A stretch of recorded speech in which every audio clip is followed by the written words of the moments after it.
The euro versus US dollar and the sterling versus US dollar retraced some of their earlier gains and have come back to a similar moving average. I'll talk about the technicals that are driving this currency pair and what level was just tested and found support in this video. So let's get started. Looking at the hourly chart of the euro versus US dollar, we came into today with the price trading above the 100-hour moving average.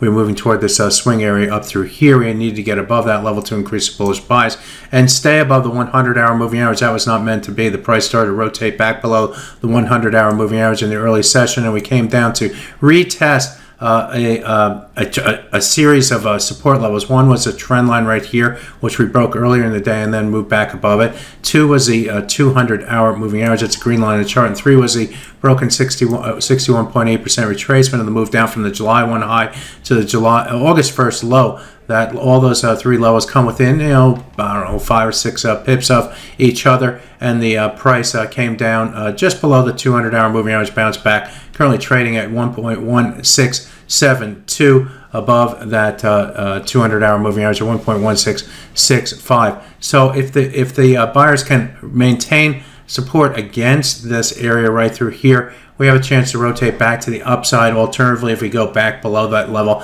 then we're on our way to further downside momentum on the disappointment on the failed break. Let's take a look at the sterling versus US dollar, and what we see is a similar move toward a similar moving average, in particular the 200-hour moving average. That 200-hour moving average was briefly broken at 1.3498, currently trading at 1.3502, just above that level, so it's not out of the woods yet. Earlier today, the price came down to that 200-hour moving average and found support buyers against that level. So this is a second attempt at breaking that 200-hour moving average.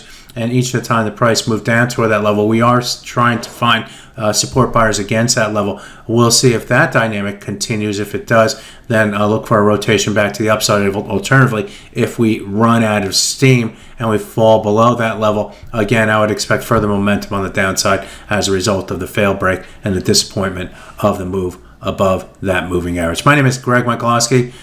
Good fortune with your trading. Bye-bye now.